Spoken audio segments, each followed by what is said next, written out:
Trade war in North America countries appeared to have degenerated into another level, after Canada former Prime Minister, Justin Trudeau resigned and gave room for a professional economist, Carney Mark, to take over as the Canadian Prime Minister at a critical time. Another professional economist, President Donald Trump of the United States, considered to be the aggressor, had launched trade war against Canada and Mexico with missiles of heavy taxations, following which, Carney, who in 2007 was named Governor of the Bank of Canada, where he was responsible for Canadian monetary policy during the global financial crisis and led the Canadian Central Bank until 2013, when he was appointed as Governor of the Bank of England, where he led the British Central Bank's response to Brexit and the early phase of the COVID-19 pandemic, called on Canadians on Sunday to hold on April 28, 2025 the federal elections expected to be held in October 2025,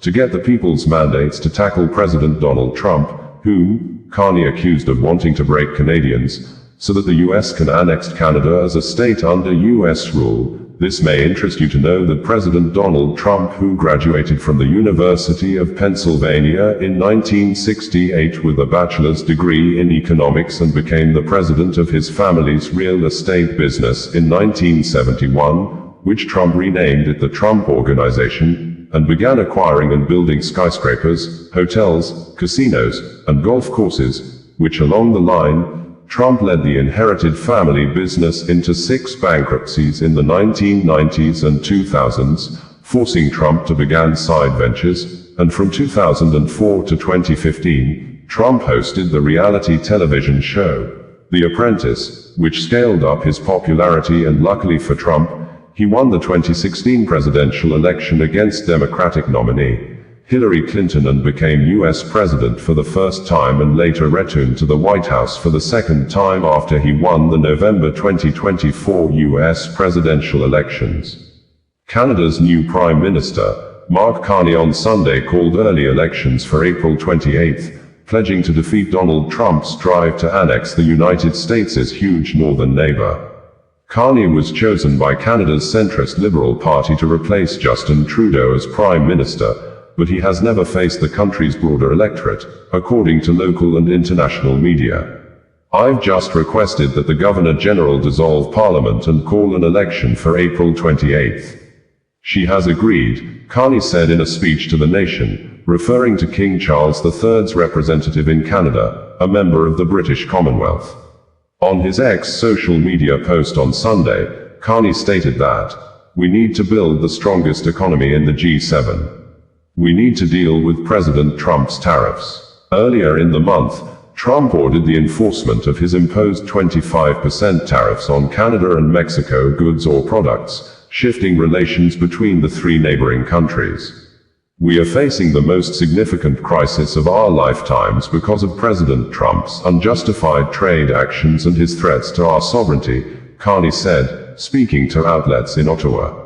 President Trump claims that Canada is. Former Nigeria President, Goodluck Ebele Jonathan, has reacted to the declaration of state of emergency, partial military rule in Rivers State, and the suspension of the governor of the state, Siminalayi Fubara, and the State House of Assembly lawmakers by President Bola Ahmed Tinubu, whom Jonathan accused of abuse of office, power and privileges, with the former president saying that the presidency led by Bola Ahmed Tinubu, the National Assembly, NAS, led by both Honorable Tajuddin Abbas, the Speaker, House of Representatives, Senator Godswill Akpabio, the Senate President, and the National Judicial Council, NJC, led by the Chief Justice of Nigeria, Justice Kadirat Kekere Ekan, know the right thing to do but they refuse to it, citing an Indian proverb that says, "When a person is really sleeping, it is easy to wake up such a person, but when a person is pretending to be sleeping, it is very difficult to wake up such a person," and thereafter,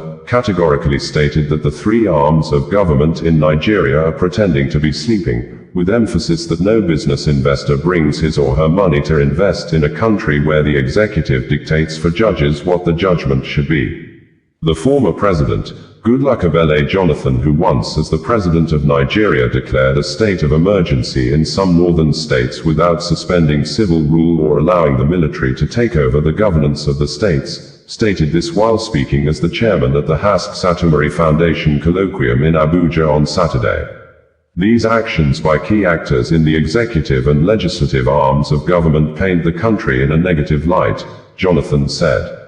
Jonathan said although it is not the norm for former presidents to comment on issues in the polity so as not to heat up the polity, he insisted that the image of the country and how much investments a country attracts is heavily dependent on the actions of the executive, legislature and judiciary of the country. According to him, his comment was necessitated by persistent calls from many Nigerians to speak on the events in Rivers State as a prominent son of the Niger Delta. The former Nigerian leader said, "We're talking about building a society where no one is oppressed, as reflected in the top paragraph of our national anthem." As a former president, and also from the Niger Delta, when the issue of suspending the governor came out, I think people called on me, "President Jonathan, you should say something." What is happening in Nigeria today regarding the situation in Rivers States is like an Indian proverb that said that if somebody is sleeping, really sleeping, you can easily wake up that person. But if that person is pretending to sleep, you find it difficult to wake up that person. The key actors in Nigeria, from executives to the legislature, and the judiciary, they know the correct thing to do, but they are refusing to do it. They are pretending to sleep. Waking such a person is extremely difficult, but the person knows the right thing. The clear abuse of offices, clear abuse of power, clear abuse of privileges, cutting across from the three arms of government, from the executive to the parliament to the judiciary. And I always plead with our people that whatever we do affects everybody. No businessman can bring his money to invest in a country where the judiciary is compromised, where a government functionary can dictate to judges. 2 persons have been reportedly killed in southern Lebanon on Saturday as the state-owned media, National News Agency, NNA, reported that Israel has launched airstrikes that hit areas near the villages of Tulin, Kfar Melki, Melita and Wadi al-Wiyah Valley, hours after Israel Defense Forces says it intercepted rocket missiles launched from Lebanon on Saturday early morning into the northern Israeli city of Metula, with Al Jazeera reporting Hezbollah to have denied the attacks launched against Israel, which set a complete violation to the US and France ceasefire deal brokered and commenced on November 27, 2024 between Hezbollah and Israel, which Hezbollah has accused Israel of failing to honor the ceasefire completely by thus refusing to move IDF troops out of some Lebanese towns, and killing about 85 persons in Lebanon despite the ceasefire agreement. The Lebanon News Agency also reported that a residential building in Tulin was destroyed, leaving 1 dead and 3 wounded. Lebanon's army stated that its troops later discovered and dismantled 3 improvised rocket launchers in the Nabatea area, north of the Litani River. Military units remained deployed in southern Lebanon to maintain security and stability, it said. In a statement issued after the airstrikes, Israel's military said it struck Hezbollah's infrastructure, alleging the Iran-backed group operates from civilian zones. The United Nations Interim Force in Lebanon, UNIFIL, called for restraint, cautioning that further escalation could undermine the already strained diplomatic gains.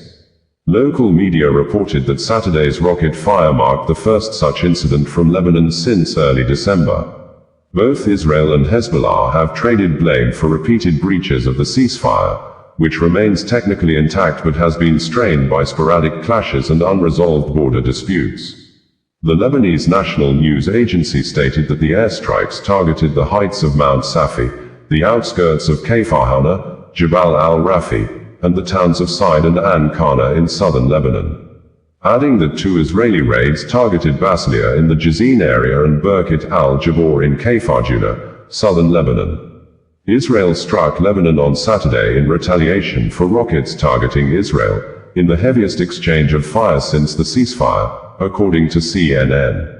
Israel and Hezbollah fought for months in the wake of the Gaza conflict before Israel launched an intense ground and aerial campaign, decimating the Iran-backed militant group's leadership.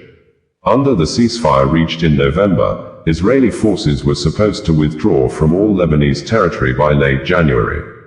The deadline was then extended to February 18, 2025 by agreement between Lebanon and Israel, but still, Israeli troops in some of the Lebanese cities. We have reported that there seems to be apparent large full-scale war in the Middle East with imminent more larger deadly combats as President Donald Trump of the United States, US, who pride himself as a messiah of peace, who have returned to the White House to end wars in Asian, European countries, spends less than 9 weeks in office, with Israel military, the Israel Defense Forces, IDF, confirming few minutes ago that the state bringing you the news in a more digital way.